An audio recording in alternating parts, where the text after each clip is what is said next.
할렐루야! 어제나 오늘이나 영원토록 동일하신 우리 주 하나님을 높여 찬양합니다. 오늘도 성령의 음성을 따라 우리 주 예수 그리스도의 이름을 붙들고 나아갑시다. 옛것은 지나가고 새것이 이루어졌음을 선포하며 새로운 피조물로서 살아갑시다. 긍휼과 은혜가 풍성하신 하나님이 우리와 함께 하십니다. 1월 15일 월요일 아침 예배 성삼위 하나님께 올려드립니다. 오늘 하나님의 말씀은 요한복음 6장 1절부터 15절까지입니다. 요한복음 6장 1절부터 15절까지입니다. 그 후에 예수께서 디베랴의 갈릴리 바다 건너편으로 가시매 큰 무리가 따르니 이는 병자들에게 행하시는 표적을 보았음이로라. 예수께서 산에 오르사 제자들과 함께 거기 앉으시니 마침 유대인의 명절인 유월절이 가까운지라. 예수께서 눈을 들어 큰 무리가 자기에게로 오신 것을 보시고 빌립에게 이르시되 우리가 어디서 떡을 사서 이 사람들을 먹이겠느냐 하시니, 이렇게 말씀하심은 친히 어떻게 하실지를 아시고 빌립을 시험하고자 하심이라. 빌립이 대답하되 각 사람으로 조금씩 받게 할지라도 200데나리온의 떡이 부족하리이다.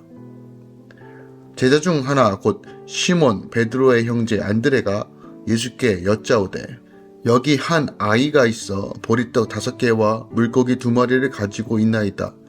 그러나 그것이 이 많은 사람에게 얼마나 되겠사옵니까? 예수께서 이르시되 이 사람들로 앉게 하라 하시니 그곳에 잔디가 많은지라. 사람이 앉으니 수가 5,000명쯤 되더라. 예수께서 떡을 가져 축사하신 후에 앉아 있는 자들에게 나누어 주시고 물고기도 그렇게 그들의 원대로 주시니라. 그들이 배부른 후에 예수께서 제자들에게 이르시되 남은 조각을 거두고 버리는 것이 없게 하라 하시므로 이에 거두니 보리떡 5개로 먹고 남은 조각이 12바구니에 찼더라.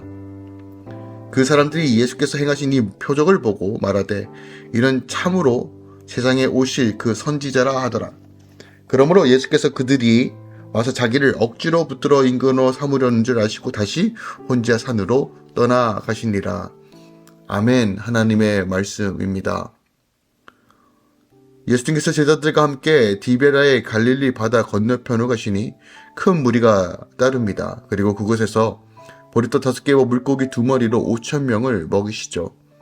이 표적을 본 사람들은 예수님을 억지로 붙들어 임금으로 삼으려고 합니다. 이를 아신 예수님께서 이제는 혼자 산으로 떠나가신다는 내용을 담고 있습니다. 오늘 이 오병이어의 기적, 5,000명을 먹인 사건은 요한복음에 기록되어 있는 4번째 표적입니다. 요한복음에는 총 7개의 표적이 담겨져 있는데 대표적인 그리고 모든 복음서에 기록되어 있는 가장 핵심적인 기적 중에 하나가 바로 오병이어의 기적입니다.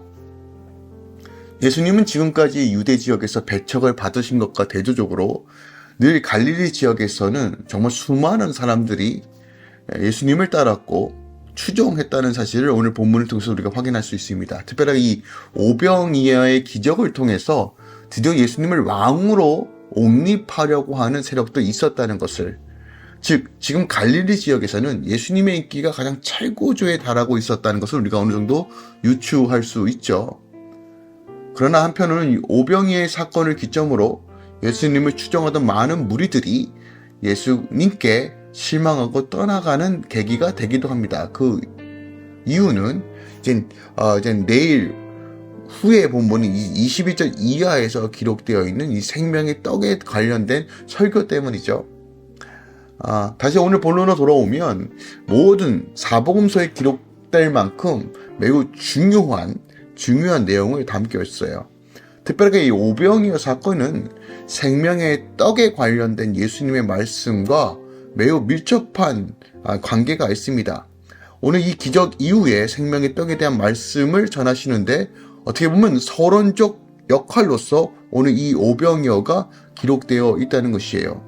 즉 예수님의 자기 선언, 자기가 생명의 떡이다라는 것에 대한 예표로서 오늘 이 오병이어의 기적이 기록되어 있다는 것입니다. 그렇다면 이 오병이어의 기적을 통해서 우리가 분명하게 알아야 될 성경의 메시지가 무엇일까요? 첫 번째로 예수님의 긍휼의 마음이 우리를 살게 한다는 메시지가 담겨져 있습니다. 5절에 보면 표적 따위나 눈에 보이는 현상만 바라고 주님께 나아가는 큰 무리의 모습을 보신 예수님께서 빌립을 향해 이들에게서 어디서 떡을 사서 먹여야 할지를 묻고 계세요. 예수님께서는 이미 큰 무리들의 마음, 즉 예수님을 따라다니는 그들의 의도와 목적을 이미 아셨어요.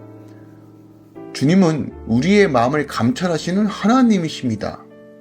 그들은 자신들의 목적만 채우기 위하여 예수님을 따랐고 그 목적이 채워지면 언제든지 예수님을 버리고 떠날 자임을 주님은 이미 알고 계셨어요. 근데 그럼에도 불구하고 예수님은 그들을 정죄하고 내치는 것이 아니라 오히려 먹일 생각부터 하셨다는 것이에요. 자, 이것이 핵심입니다. 이것이 바로 주님의 긍휼이에요. 우리가 지난 시간 또 주일날도 이 긍휼이라는 것에 대해서 우리가 함께 라함이라는 단어를 살펴보았는데 어미의 태에서 품는 것이 긍휼이죠. 즉 여전히 주님은 자신을 이용하고 자신의 그 행한 기적과 이적을 목적으로 삼고 따라가는 그 인물들, 그 무리들을 향해서도 여전히 긍휼을 베푸시는 분이에요. 우리가 주님을 따라가는 자들이라고 말한다라면 바로 이 주님께서 행하셨던 이 본질적인 의미와 마음에 대해서도 우리가 깊이 묵상할 필요가 있다는 것입니다. 예수를 따라가는 자들은 내 이익과 내 유익을 먼저 내세우기보다는 주님께서 행하셨던 것처럼 관용과 사랑으로 먼저 대하는 방식이 우리에게 요구되고 우리가 그것을 훈련하고 또 삶 가운데 그것을 증거해야 된다는 것이에요. 예수님의 마음은 정죄하고 심판하기보다는 이해하고 용서하고 용납하시고 기다리셨던 분이라는 거예요. 마태복음 9장 13절에도 너희는 가서 내 긍휼을 원하고 제사를 원치 아니하라 하신 그 뜻이 무엇인지를 배우라. 내가 의인을 부르러 온 것이 아니라 죄인을 부르러 왔다라고 말씀하시는 이 내용, 관용과 긍휼 그리고 사랑은 예수님의 사역의 처음과 끝 모든 것의 핵심이었다는 것이에요. 당시 바리새인과 서기관들이 예수님을 향해 원망의 마음을 가졌던 이유 중에 하나가 바로 예수님께서 당시 죄인이요 부정하던 사람들까지도 용납하시고 긍휼과 사랑을 베푸셨기 때문에 그래요. 누가복음에 보면 돌아온 아들의 그 비유를 통해서도 우리가 잘 알 수 있듯이 돌아온 그 아들을 향하여 어떻게 보면 모든 것을 내어주는 아버지의 마음처럼 그러할지라도 죄는 미워하더라도 죄를 긍휼히 여기시는 하나님, 그 속내가 뻔히 보임에도 불구하고 그들에게 긍휼과 자비를 베푸시는 그 하나님의 본질적 모습을 우리에게 보여주고 있는 것이에요. 그렇다면 우리는 어떻게 살아야 될까요? 여전히 주님을 따라가는 삶을 살아요. 이것이 바로 하나님 나라의 복음을 증거하는 길이요 통로가 된다는 것입니다. 조건이 주어진다고, 자격이 주어진다고 하는 것이 아니라 말씀에 순종하여 나아갈 때 하나님께서 그러한 삶을 살도록 인도해 주시다는 믿음으로 우리가 나아갑시다. 또한 오늘 오병이의 기적의 가장 큰 핵심 중에 하나는 비록 작은 것이지만 믿음으로 올려드릴 때 놀라운 일들이 일어난다는 것이에요. 8절과 9절의 내용을 통해서 예수님과 빌립의 대화를 통해서 그때 안드레가 또 등장하죠. 여기 한 아이가 보리떡 5개와 물고기 2마리를 가졌다라고 말합니다. 실질적으로 산술적으로 이거 가지고 얼마나 먹겠습니까? 아무리 쪼개도 기껏해야 3-4명 먹고 간의 기별도 되지 않을 것입니다. 근데 주목할 것은 여기 한 아이가 있어요. 여기예요. 여기.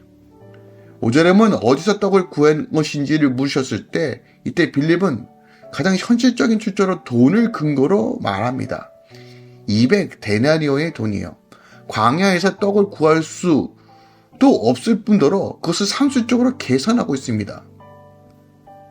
그런데 오늘 안드레는 여기라고 하면서 비록 눈에 보이는 건 보리떡 5개 물고기 2마리밖에 없음에도 불구하고 이것도 주님께 내어드리는 것이에요. 어떻게 보면 큰 기대가 없었을 수도 몰라요. 그럼에도 불구하고 말씀에 순종하여 내어드리는 것이에요. 이것이 바로 주님께서 우리에게 요청하시는 믿음이에요. 주님도 아십니다. 현실적으로는 이것이 불가능하다는 것도 주님이 알고 계셔요. 그럼에도 불구하고 우리가 믿음에 순종하여 정말 주님께 내어드릴 때 하나님은 그것을 통해서 크고 비밀한 일을 행하신다는 거예요. 이것이 바로 믿음의 비밀이에요. 작은 것 하나 주님께 올려드릴 때, 마음을 다하여 뜻을 다하여 주님께 올려드릴 때 그것을 통해서 하나님은 역사가 일어난다는 거예요. 우리 힘으로 할 수 있는 거 아무것도 없습니다. 우리는 떨기나무와 같은 존재입니다. 그러나 떨기나무에 불이 임할 때 하나님의 역사와 영광이 드러나는 것이에요. 그러므로 우리에게 주목하지 맙시다. 행하실 주님을 기대합시다. 말씀에 순종함으로 나아갑시다. 우리 삶 가운데 오늘도 오병이어의 기적과 놀라운 역사들이 풀어날 것입니다. 모든 할렐루야 교회 성도들, 또한 이 아침 함께 말씀을 묵상하는 모든 주의 자녀들 가운데 오늘도 하나님의 놀라운 기적과 역사가 일어날 것입니다. 함께 믿음으로 돌파하며 오늘도 사모함으로 나아갑시다. 기도하겠습니다. 사랑하는 주님 감사드립니다.